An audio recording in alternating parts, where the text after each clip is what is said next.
Welcome back to Doctors Teach. This is episode number 4 of the podcast where we talk about the hard parts of medical education that nobody teaches you how to manage.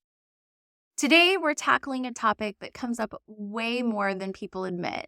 What do you do when faculty members don't agree on whether remediation is needed or if it's even working? Sound familiar? Yeah. You're sitting in the CCC meeting and suddenly there's a disagreement. One faculty says, I've seen improvement, and another says, not even close. And now everyone's looking at you like, well, what should we do? So let's break it down. All right, I probably don't have to tell you that faculty disagreement is completely normal. But in remediation, it can stall the process if you're not ready for it. So most of the time, disagreement isn't about whether a concern existed.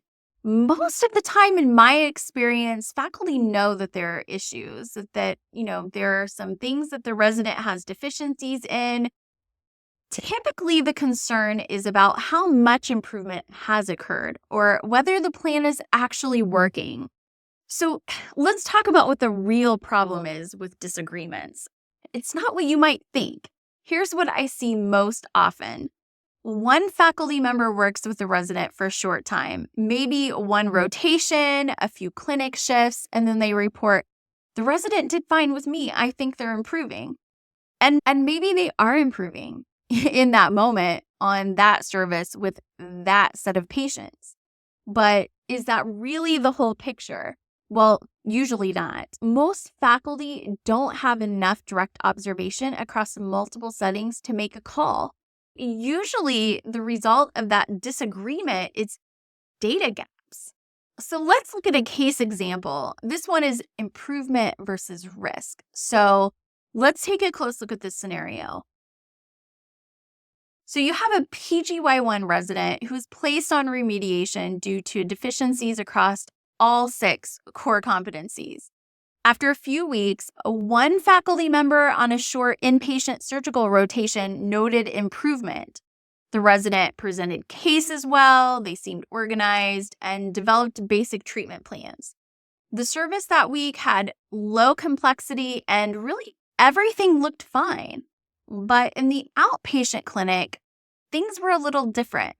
Faculty directly observed the resident across multiple sessions and noted major gaps in clinical reasoning and communication.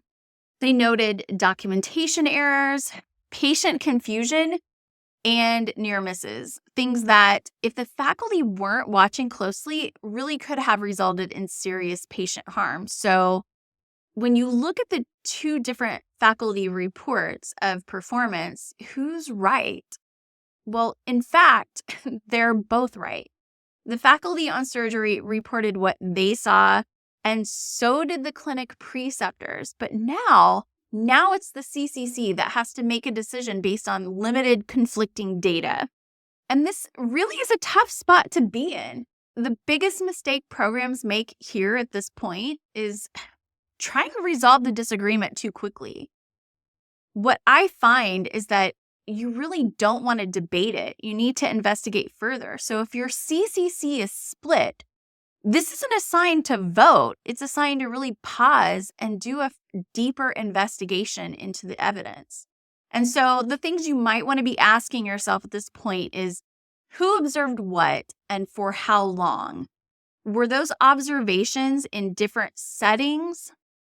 And were the expectations clear and consistent? So meaning, did the resident know what was expected of them and what they needed to do and what success looks like? So disagreement really isn't a problem, but making a decision without the data or incomplete data, that is a huge problem. And we'll talk more about that. One of the strategies here is to use a 360 data approach. You need at least 3 faculty with direct observation. You need robust, structured data. Like I said, no fewer than 3 faculty members should observe directly. And really, that's just the start.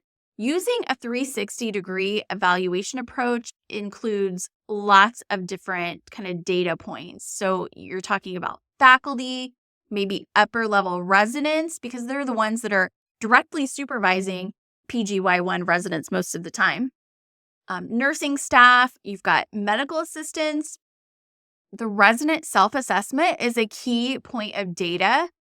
You could do chart reviews and even standardized patients if available.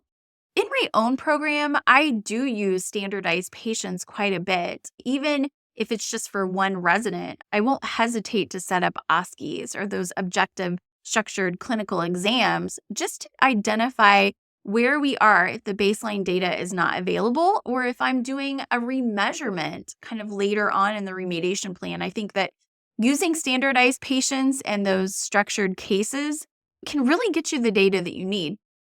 But what you can't do is rely on one rotation or one shift to tell the whole story. That's just kind of a recipe for disaster.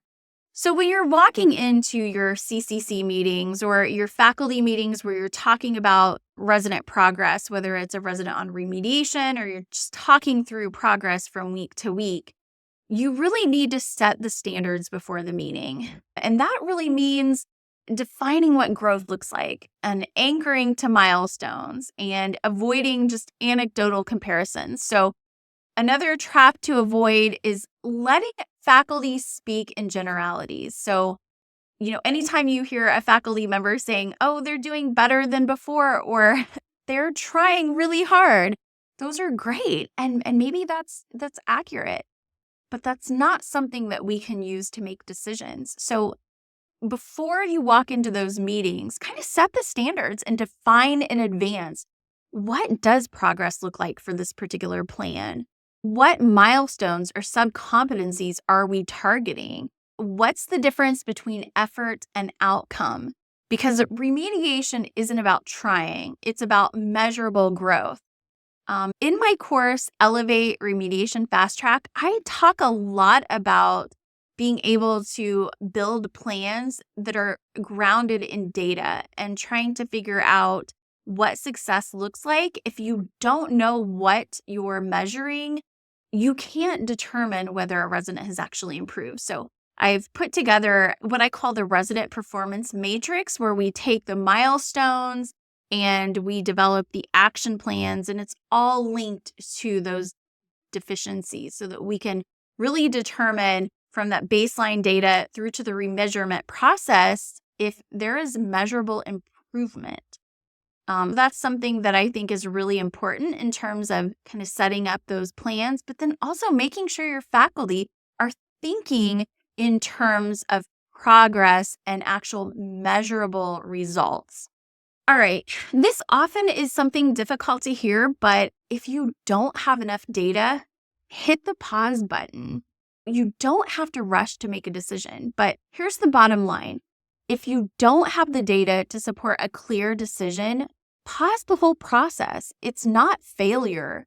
That's integrity. Extend the remediation plan if you need to. There's no shame in doing that. You can add more structured observation, give you time to fill in the gaps in the data. But the absolute worst thing you can do is make a final decision based on partial information. That's something that is not fair to the resident and really not fair to your program in general. If you have a program that, integrity and equity and fairness is part of your goals and it's part of your mission as a program to train the next generation of physicians, it's something that you can't skimp on. Let's recap everything we just talked about. What to do when faculty disagree. So first off, like I said before, you pause. You just absolutely take a moment to dig deeper and find out why are there different opinions on the resident's performance. Digging in deep to find out why, that's important. You look at where the data came from, and then you determine what's missing. You can collect more data and revisit your shared expectations too. So this particular process isn't about who's right. It's about getting it right. This is a resident's career, and it's the integrity of your program that's on the line at this point. My final thoughts on this whole episode: it's okay to pause. take some time and build your CCC's data discipline. And what I mean by that is make sure that all of your faculty are thinking in terms of measurable progress. So instead of saying general things like, oh, yeah, I think the resident is improving, or, yeah, I saw them in clinic the other day, they did a good job. Think in terms of what those metrics are when you set up the remediation plan and have them to compare the resident's progress with the data that you gathered at baseline. And you can't go wrong from there. If you have to take a pause, you're not failing your resident by slowing down, not by a long shot. You're really protecting them and your program by getting the whole thing right. Faculty disagreement is just a signal. You pause, investigate, and make decisions based on clear and consistent data. It's not a sign of weakness. It's not something that you should be ashamed of. It's something that you should really be proud of, that you're taking the extra time to make sure that you're getting it right.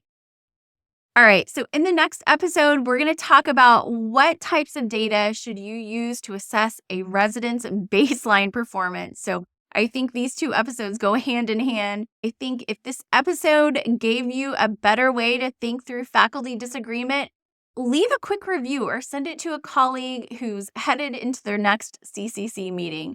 Trust me, this is the one they'll want to listen to before that discussion starts. All right, as always, thank you for supporting my podcast. If you're watching on YouTube and need help building a more structured remediation process, don't hesitate to download the free introductory lesson of the Elevate Remediation Fast Track course or take the free remediation risk assessment. And you can find both of those at www.docmaclearning.com. Links are in the description below, so grab what you need, and I'll see you in the next episode.